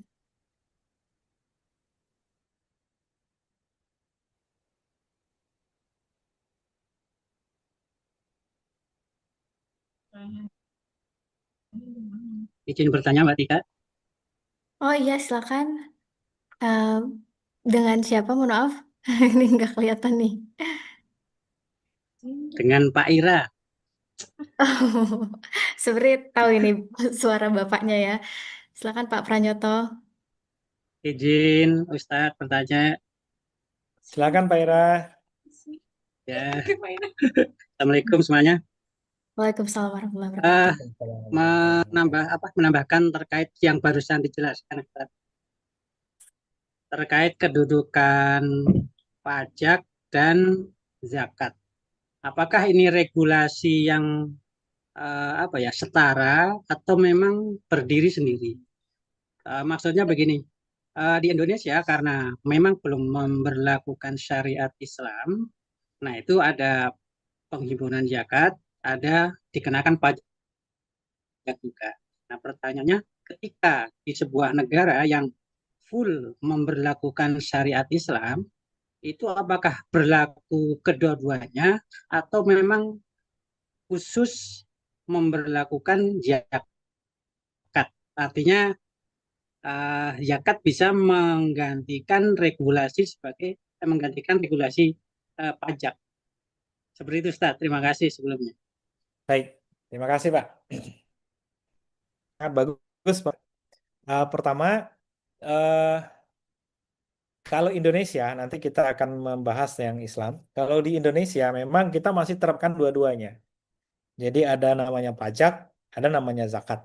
Ya, Bapak Ibu semua. Namun pemerintah berupaya untuk mengharmonisasikan antara pajak dengan zakat. Sehingga di dalam Undang-Undang Nomor 11 Undang-Undang Zakat ya di tahun 2011 itu didapati bahwasanya zakat itu bisa mengurangi pembayaran pajak kita, ya PPh. Jadi Bapak Bapak Ibu semua kalau sudah menunaikan zakat itu ternyata bisa mengurangi pajak penghasilan kita. Ya, namun syaratnya ada beberapa. Salah satu syaratnya adalah harus membayar ke lembaga amil zakat yang terdaftar di Kementerian Keuangan atau yang terdaftar di pemerintah. Itu di Indonesia begitu. Jadi sudah mulai harmonis sebenarnya. Eh, Tidak lagi double. Satu sisi harus bayar pajak, satu sisi harus bayar zakat. Ya, jadi udah komplementer, saling melengkapi sekarang. Selanjutnya, kalau itu di negara Islam, ya, apakah tidak bayar pajak lagi atau hanya zakat saja atau seperti apa? Nah, kalau kita bicara negara Islam, Bapak Ibu semua, tentunya kita akan mencontoh apa yang dilakukan oleh Rasulullah dan para Khalifah Rasyidin ya, mulai dari zaman Abu Bakar, Umar, kemudian Utsman dan Ali. Inilah wujud ideal sebenarnya negara Islam ya, wujud ideal negara Islam. Kalau saat ini sepertinya tafsir negara-negara Islam akan berbeda-beda ya. Yang ada saat ini adalah negara dengan mayoritas penduduknya Muslim gitu ya. Walaupun Iran mengaku sebagai Republik Islam Iran gitu ya. Cuman saya yakin tidak semua para ulama mungkin ya sepakat kalau Iran adalah negara Islam sebagaimana yang seperti Rasulullah contohkan. Dan bahkan jangankan sekarang ya, setelah Ali pun setelah kekhalifahan Ali, sebagian scholar Muslim itu juga tidak mengakui ya pemerintahan Islam baik dinasti Umayyah maupun dinasti Abbasiyah ataupun dilanjutkan dengan dinasti-dinasti yang lainnya. Jadi kalau kita coba contoh kepada langsung bagaimana Rasulullah dulu, Abu Bakar, Umar, Abu Bakar, mohon maaf, Abu Bakar, Umar, Utsman dan Ali mengelola pajak dan zakat gitu Bapak Ibu ya. Yang pertama adalah eh, mereka semua, jadi orang yang berada di wilayah kekuasaan Islam, baik di zaman Rasul sampai ke Ali, itu semuanya membayar, kita sederhanakan bahasanya iuran, Pak ya, membayar iuran ke negara. Bedanya, iurannya orang Islam namanya zakat. Nah, itu bedanya, Pak. Iurannya orang non-Islam namanya pajak. Bedanya di situ. Kalau orang Islam bayar iurannya sebenarnya bukan ke negara. Dia hanya sekedar menjalankan perintah agamanya. Bentuknya zakat. Jadi dia nggak membayar iuran negara sebenarnya. Dia membayarkan kewajiban agamanya. Bentuknya zakat. Namun dia membayarnya kepada kepala negara. Kebetulan kepala negaranya, bukan kebetulan sebenarnya. Pada waktu itu kepala negaranya adalah Rasulullah, Umar, yang memang sekaligus mengelola APBN negara Islam. Jadi otomatis kewajiban agamanya orang Islam pada waktu itu dalam bentuk zakat langsung masuk ke kas negara, namanya Baitul Mal. Jadi sederhananya zakat yang dibayarkan Muslim pada waktu Rasulullah sampai ke Ali itu adalah bisa didefinisikan sebagai pendapatan negara Islam. Persis sama kayak Indonesia sekarang pendapatannya bentuknya pajak. Nah, itu bagi orang Islam. Bagaimana dengan orang non-Islam yang ada di wilayah Islam? Itu ada orang Yahudi, gitu, ada orang musyrik, ya. Orang-orang ini tetap membayar iuran kepada Rasulullah, kepada Abu Bakar, kepada Utsman sebagai khalifah-khalifah yang tadi. Dia tetap membayar. Nah, ini benar-benar namanya pajak. Jadi ada ada 3 pajak mereka itu, Pak. Satu namanya pajak atas pertanian, namanya kharaj. Satu namanya pajak terhadap perlindungan keamanan atau pajak administrasi, gitu Pak ya. Karena dia tinggal di wilayah Islam, keamanannya dijamin oleh Rasulullah, urusan-urusannya dijamin oleh Rasulullah, aman gitu ya, dia bebas berdagang di wilayah-wilayah Islam walaupun dia non-Muslim. Nah, atas keamanan itu dia dikenakan pajak namanya jizyah. Kemudian nanti pada saat dia berdagang, kemudian dia melakukan impor dari negara lain atau dari wilayah lain masuk kepada Islam, dia kena bayar lagi. Kayak sekarang namanya bea cukai. Ya, itu kena bea cukai lagi.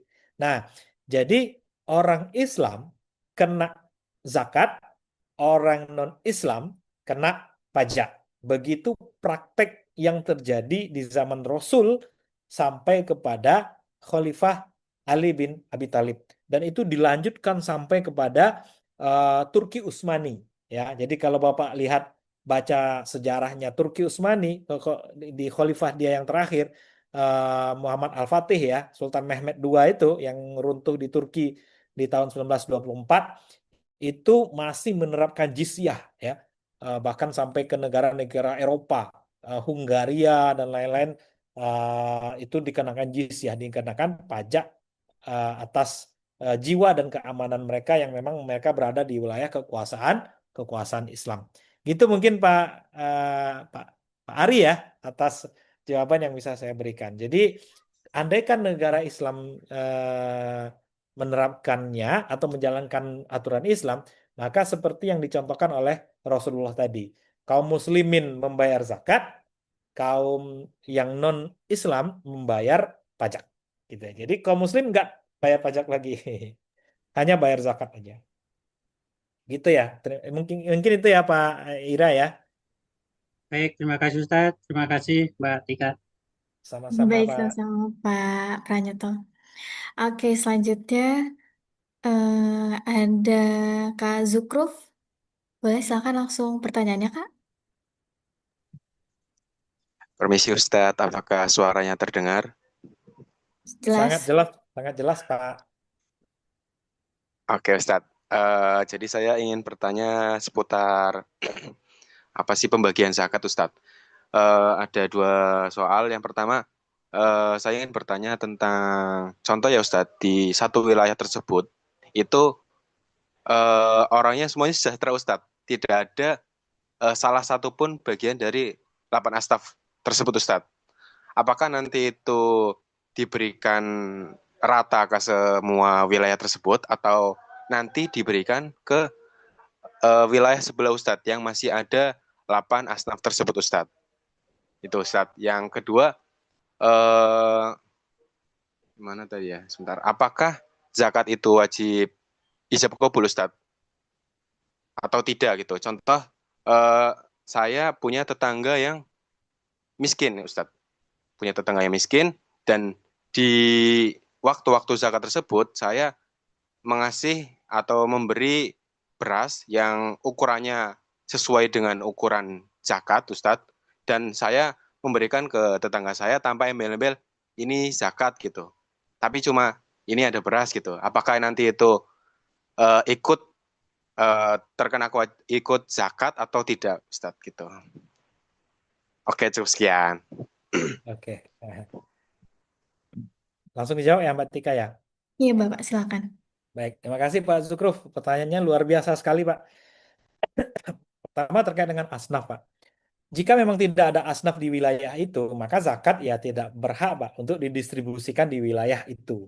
Ya, kalau asnafnya tidak ada di wilayah itu, maka cari wilayah yang paling dekat dengan wilayah Bapak yang asnafnya ada. Betul. Jadi itu sudah benar Pak. Jadi kalau wilayahnya di situ udah nggak ada asnaf ya tidak lagi zakat didistribusikan di situ. Dia harus didistribusikan di wilayah paling dekat dari wilayah Bapak. Karena memang prinsip pendistribusian zakat itu didistribusikan di mana dia dikumpulin. Nah, itu prinsipnya, Pak. Jadi kalau dikumpulin di Bekasi contohnya atau orang-orang Bekasi yang memberikan zakat, maka prioritas distribusinya, Pak, adalah di daerah Bekasi juga. Gitu. Nah, kalau asnafnya nggak ada di daerah itu gimana, Pak? Boleh, baru pindah ke wilayah yang paling dekat dengan Bekasi. Ya, mana contohnya Jakarta, contohnya kan Jakarta orang udah kaya-kaya ya, atau tempat lain yang di sekitar-sekitar situ. Jadi begitu Pak ya untuk pendistribusian asnaf zakat. Selanjutnya, apakah zakat itu wajib ijab kabul? Jawabannya tidak wajib, Pak. Jadi, menurut Imam Nawawi, itu zakat tidak memerlukan ijab kabul. Ya, zakat tidak memerlukan ijab kabul. Cukup niat dari muzaki dan penyerahan harta kepada yang berhak. Jadi kan si muzaki itu dia nggak perlu tahu, Pak, itu zakat atau enggak gitu, Pak. Karena memang itu haknya dia. Zakat itu haknya mereka sebenarnya. Yang perlu tahu ini nih zakat adalah si yang menunaikannya. Nah, karena dia yang memiliki kewajiban, ya. Jadi dia yang harus menghitung ini saya berapa nih kena zakat gitu ya. Terus siapa yang harus saya berikan zakat gitu. Nah, yang namanya ibadah dalam Islam itu kan niat yang penting. Jadi niatnya itu berzakat. Nah, niat itu jadi tidak seperti transaksi, Pak ya. Zakat itu menunaikan zakat itu bukan seperti transaksi yang harus ada ijab kabul gitu ya. Dia adalah ibadah, ibadah ya, bukan muamalah. Bukan muamalah, dia adalah ibadah. Nah, eh, dan yang perlu tahu itu adalah zakat ya si penunainya, ya si muzaki tadi, karena kewajibannya hanya ada pada dia. Sedangkan pada mustahik dia nggak punya kewajiban, Pak, untuk menunaikan zakat ataupun menerima zakat. Bukan kewajiban, justru itu haknya. Kalau agak ekstrimnya gini, Pak, itu haknya saya gitu ya. Itu haknya saya ya uang saya harus terima gitu kan.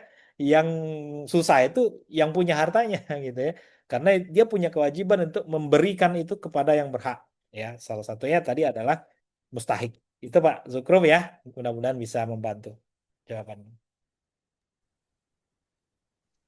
Oke, Ustadz. Oh, untuk tadi niatnya itu tadi wajib talafut nggak, Ustadz? Atau cukup saya zakat karena Allah gitu, udah cukup? Nah itu niat dalam ibadah kan banyak khilafiyah juga ya. Ada yang harus dilafazkan, ada yang cukup dalam hati. Kalau menurut saya Pak Zukruf cukup dalam hati aja. Yang penting Pak Zukruf tahu ini saya membayar zakat di dalam hatinya karena Allah, sudah selesai. Gitu. Oke, oke. Cukup sekian, Ustadz. Terima kasih. Sama-sama. Oke, baik. Apakah ada yang ingin raise hand lagi? Kalau tidak, saya ingin membaca pertanyaan di kolom komentar ya, teman-teman ya. Izin tadi dari Kak Melviani Nur Azizah. Mengapa potensi zakat di Indonesia dikatakan belum optimal dan apa saja kendala utamanya, Ustadz? Baik, pertanyaan yang bagus sekali. Eh, Tadi sudah kita singgung sebenarnya kenapa zakat di Indonesia tidak optimal. Jadi ada dua penyebabnya. Ada penyebab dari internal kita sebagai pengelola, ada penyebab eksternal. Eksternalnya lebih kepada kesadaran masyarakat sebenarnya. Kesadaran masyarakat kita untuk membayar zakat. Nah, upaya-upayanya adalah kalau internal harus mampu terus berinovasi. Itu yang harus dilakukan oleh lembaga amil zakat. Jadi dia harus terus beriringan dengan perubahan-perubahan. Ya, kayak tadi jangan sampai yang sering muncul di HP umat Islam di Indonesia ini atau masyarakat Indonesia ini pinjol melulu gitu kan, sama judol melulu. Jarang sekali iklan. Coba kalau Bapak buka YouTube, sering nggak muncul iklan zakat, Pak? Kita tahu pasti jawabannya. Berarti keseringan iklan pinjol apa iklan tunaikan zakat? Kalau kita buka YouTube tuh yang sering muncul iklan yang mana, Mbak Tika? Iya, Pinjol. pinjol, Pak. Iklan pinjol Aplikasi kan? aplikasinya Iya, munculnya iklan pinjol itu gencar kali, Pak. Iya. Saya justru nggak pernah kedengeran pada saat buka YouTube, justru nggak pernah muncul Pak iklan tentang untuk bayar zakat. Nah itu realita yang saat ini sedang kita hadapi. Nah fenomena itu sebenarnya ada di internal kita pengelola LAS, gitu Pak ya. Jadi memang dituntut untuk terus berinovasi. Itu yang harus kita lakukan. Nah dari sisi eksternal tadi kita membutuhkan peran multi pihak ya. Pemerintah menghimbau terus ya kepada masyarakat atau warga negaranya untuk mau menunaikan zakat seperti yang dulu dilakukan oleh Abu Bakar atau Umar ya. Dihimbau melalui Kementerian Agama, melalui dai-dai gitu ya, untuk setiap berceramah di masjid-masjid menunaikan tentang zakat atau mengedukasi umat ini tentang zakat, mengedukasi umat ini tentang kewajiban zakat, bahwasanya ini adalah rukun Islam. Kalau yang saya yakin banyak di antara umat Islam ini jangankan menunaikan, cara ngitung zakat mungkin mereka nggak tahu gitu ya. berapa ya zakat saya kalau usaha saya begini-begini, itu banyak sekali itu yang nggak tahu. Makanya eh, harus ada upaya multi pihak untuk mengedukasi umat supaya kesadaran berzakatnya bisa lebih baik, bisa lebih tinggi. Itu kalau dari faktor eksternal, ya ada peran pemerintah, peran lembaga amil zakat berkolaborasi mengedukasi masyarakat. Itu ya mungkin Mbak Tika ya. Eh, baik, selanjutnya mungkin ini dari Kak Farha Imaduddin Albani. Izin bertanya Bapak, bagaimana zakat dapat membangun kemandirian mustahik sehingga mereka tidak selalu bergantung pada bantuan? Oke, itu bagus sekali. Itulah yang disebut dengan namanya program zakat produktif gitu. Jadi untuk bisa mustahik itu mandiri, Bapak Ibu, maka lembaga amil zakat ini punya program namanya zakat produktif. Nah, zakat produktif ini adalah zakat yang memang tidak dilepas begitu saja oleh las. Jadi dikasih modal usaha, kemudian dibina, dididik, diarahkan sehingga sampai kepada titik dia sudah mapan secara, bukan mapan sih sebenarnya, sudah terbebas dari atau sudah mandiri secara ekonomi. Nah, prosesnya itu terus dibimbing dan dibina oleh lembaga amil zakat. Jadi bukan hanya sekedar seperti kayak bencana alam gitu ya, dikasih bantuan terus kita pergi bantuan baju, bantuan konsumtif itu namanya. Tidak begitu. Ada namanya zakat produktif. Zakat produktif ini zakat yang memang ada kontinuitas, keberlanjutan dari program zakat itu sampai ditargetkan si mustahik tadi mandiri secara ekonomi akibat dari dana zakat yang sudah digulirkan kepada mereka. Nah, program ini hanya LAS yang bisa melakukan. Kalau kita individu, agak sulit melakukan ini, memantau mereka terus. LAS punya program itu karena dia punya orang-orang yang fokus dan profesional di bidangnya untuk mengelola para mustahik ini bisa berubah menjadi mandiri secara ekonomi. Gitu ya, Mbak Tika. Ya, Alhamdulillah. Ya Pak, ngomong-ngomong tadi tentang zakat produktif ya Pak, kalau di Lasgi sendiri, Lasgi itu punya program namanya tadi Gemaker Pak. Gemaker itu terdiri dari mungkin 10 orang gitu ya. Rata-rata ibu-ibu dari latar belakang memang kurang mampu dan background mereka ini sebenarnya pengen lepas dari yang namanya kalau di online kita biasa dengar pinjol ya Pak, pinjaman online. Tapi kalau ibu-ibu itu karena mereka pinjamannya offline, Nekar mungkin ya? namanya agak aneh bangke gitu ya, bank keliling gitu. Oh, Nah, bangkel. iya Ya. bangke bank keliling. Jadi ketika Lasgis hadir dan dibimbing, kemudian diberikan modal usaha, mungkin awalnya agak-agak sulit ya karena mereka harus meninggalkan bangke ini yang sering ngasih pinjaman gitu Pak. Tapi lama-lama akhirnya bisa uh, putus satu persatu bahkan ada salah satu ibu yang uh, dia itu pinjam ke 7 bank keliling bayangin Pak. Tapi Wah. alhamdulillah ketika dibantu sama Laski sudah tutup semua dan salah satunya karena dibimbing ya Pak untuk tidak menggunakan program dari bank keliling itu karena kalau ibu-ibu ini kan awam ya Pak jadi ketika ada orang yang datang ke rumah minjemin uang ya mereka terima-terima aja padahal di balik itu ada bunga yang luar biasa gitu kan dan mereka nggak ada apa ya saya ingin nolak tuh agak susah karena ya kebutuhan gitu ya Pak. Tapi Ya. ya tadi itu zakat itu memang sangat penting untuk kehidupan di masyarakat gitu. Mungkin kalau kita nggak terjun langsung ke pelosok atau ke daerah-daerah, kita nggak akan tahu ternyata ada loh orang-orang ini yang memang kebutuhan hidupnya tidak tercukupi dan mereka nggak tahu dananya dari mana gitu. Makanya pentingnya tadi yang seperti yang Bapak sampaikan bahwa dari sisi eksternal atau orang-orang ini harus paham bahwa kalau udah punya apa kewajiban zakat ya kita harus mengeluarkan gitu. Ya.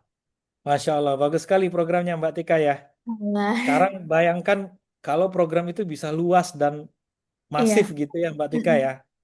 Nah, Alhamdulillah. sehingga Bapak Ibu itulah hikmah kata Allah, sedekah itu akan memadamkan riba, Pak. Itu ada dalam Al-Quran. Jadi sedekah itu nanti akan memusnahkan riba. Ternyata mekanismenya seperti ini. Jadi kalau dana sedekah, dana zakat itu Bapak Ibu bisa dikembangkan dengan produktif sehingga akan menghilangkan pinjaman-pinjaman yang ada ribanya tadi. Jadi benarlah kata Al-Quran itu sedekah bisa Hmm. memusnahkan riba itu. Ini bentuknya saya baru baru baru nyadar juga ternyata bentuknya begini ya. Dari dulu tuh bingung tuh gimana ya sedekah bisa memusnahkan riba. Ternyata programnya begitu ya. Programnya transmisinya ternyata seperti yang Mbak Tika ceritakan tadi, yang sudah berjalan di GIS Peduli ya, Mbak Tika ya. Alhamdulillah, Pak. Gemaker ya. Iya, Gemaker. Betul luar biasa, Masya Allah. Keren, Itu keren, keren. masih itu masih batch satu, nanti insya Allah kita akan buka batch berikutnya. Masya Tapi yang Allah. pasti ibu-ibu ini sangat senang ya Pak, karena ketika diwawancarai mereka bukan cuman terima modalnya doang, tapi secara mental jadi orang yang lebih berani dan lebih positif ya Pak. Kalau ke depan tuh pasti Allah bantu gitu dengan cara yang baik gitu, asalkan ya tetap Masya Allah. ikhtiar. Oh, Masya Allah. Jadi terharu saya dengarnya, Mbak Tika. Oh, di sini Luar biasa langsung itu. ada ini ya Pak, ada PJ-nya Pak, Mas Akris Pak. Jadi Mas Akris ini Oh, Masya Allah. setiap Ya, Sabtu ini benar-benar. Selamat Mas membimbing. Akris ya, tetap semangat. Ya, alhamdulillah Pak, siap. Iya, setiap Sabtu Masya itu Allah. membimbing ibu-ibu supaya tetap semangat gitu untuk jualannya. Masya Allah. Itu luar biasa. Itu jihad fisabilillah itu Mas Akris. Amin, amin, Ustaz. Ya, Ya, melawan. ini kalau kalau emang mau sedikit ini ya, Ustaz, telling ya, Ustaz, dari Ya, ibu-ibu Gemaker. boleh, boleh Pak. eh, Kurang lebih kan ini program udah bisa dikatakan udah jalan hampir 2 tahun ya, Ustaz, ya. Aneh coba kemas, aneh coba bentuk, dan alhamdulillah antusiasnya kan luar biasa. Dan memang apa yang tadi Antum sampaikan, aneh juga terharu, Ustaz, terkait semangat beliau sampai bisa gitu ninggalin bank keliling, 7 bank keliling, dan itu setiap hari, Ustaz. Setiap hari dari pagi sampai malam, kan namanya bank harian ya kalau di ibu-ibu perkampungan tuh, Hmm, setiap hari ada. Jadi ya mau gimana, makan pun susah, kan ibaratnya jualan habis lagi buat bayar bank keliling gitu. Masya Allah. Sampai ada satu momen ketika itu ada seorang ibu, dia dipaksa, Ustaz, untuk apa ya, untuk ngambil, padahal si ibu ini sudah nggak mau. Akhirnya beliau laporan ke kami. Akhirnya kita coba mediasi, Ustaz. Kita datang langsung ke rumah ibu itu, dan kebetulan pada saat itu datang tuh ketemu sama si banknya itu. Si abang-abang Medan itulah. Nah, kita ketemu, coba kita mediasi, dan alhamdulillah dari situ memang si abangnya mengakui kesalahannya, bahwasanya si abang ini niat untuk transfer secara langsung, Ustaz. Walaupun si ibunya nggak mau, tapi dipaksa. Nah, itu kita terus mediasi, kita terus dampingi, sehingga biar si ibunya itu nggak ngambil lagi ke riba. Dan alhamdulillah GIS terus komitmen, Ustaz, apapun yang memang disampaikan, dikeluhkan oleh ibu-ibu, kita selalu kasih solusi, Ustaz. Dan bisa dikatakan eh, GIS ini menjadi mama dede kedua, Ustaz. Tempatnya curhat ibu-ibu. Gitu, Masya Ustaz. Allah.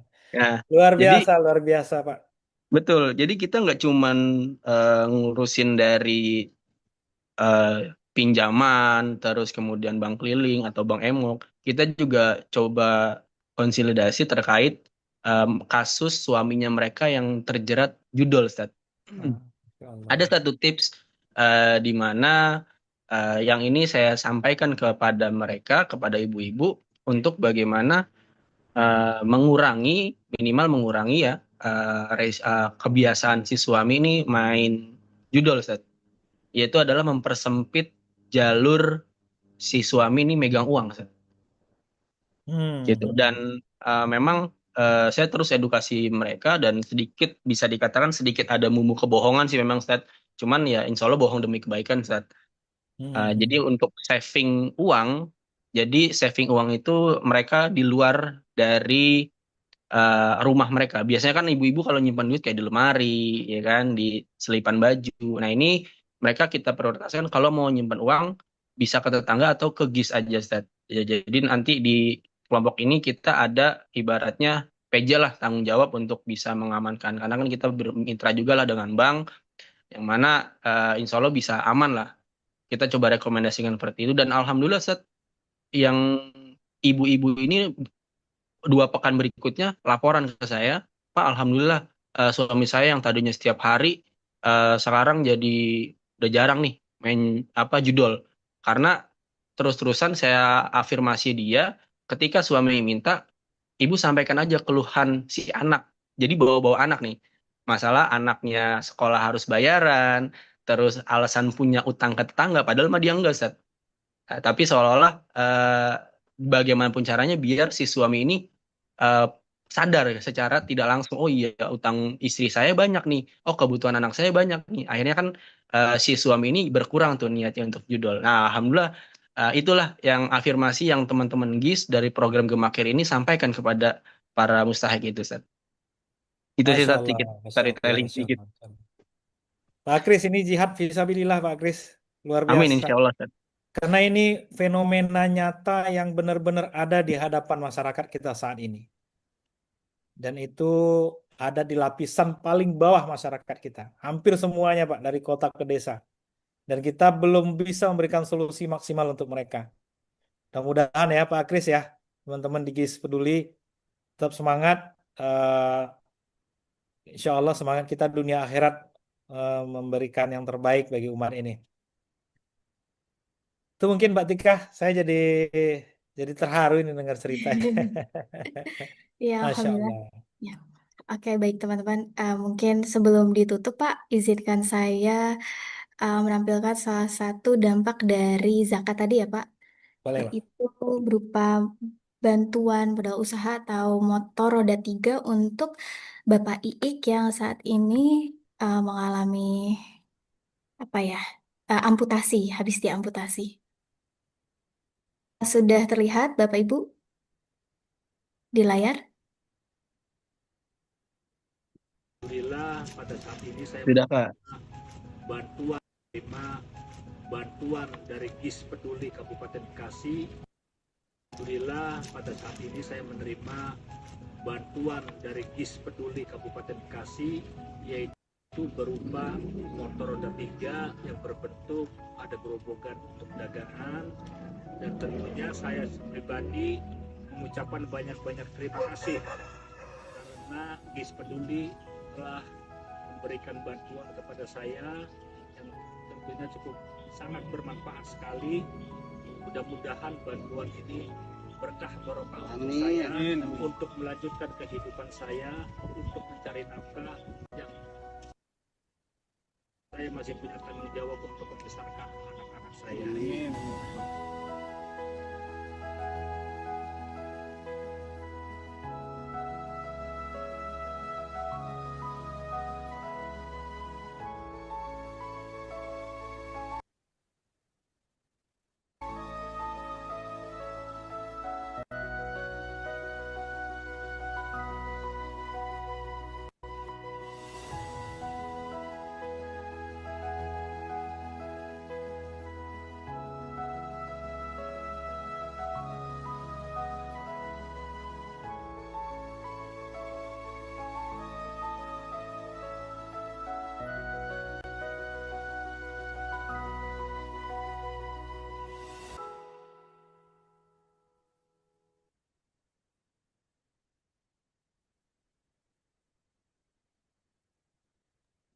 Oke, Alhamdulillah. Oke, baik teman-teman. Barusan adalah salah satu dampak dari ditunaikannya zakat di lembaga Lasgis, yaitu bantuan modal usaha untuk Pak Iik yang saat ini sebagai disabilitas ya karena habis diamputasi dan tidak bisa jualan. Tapi Alhamdulillah bantuan motor roda 3 bisa membantu Pak Iik untuk meneruskan jualannya, yaitu jualan ikan asin. Oke, baik. Terima kasih banyak Pak Deki atas waktunya, atas ilmunya pada malam hari ini. Mungkin boleh disampaikan apa ya, motivasi untuk kita semua atau closing statement. Baik. Bapak Ibu semua, Allah Subhanahu wa Ta'ala berfirman di dalam surat Al-Baqarah ayat 276.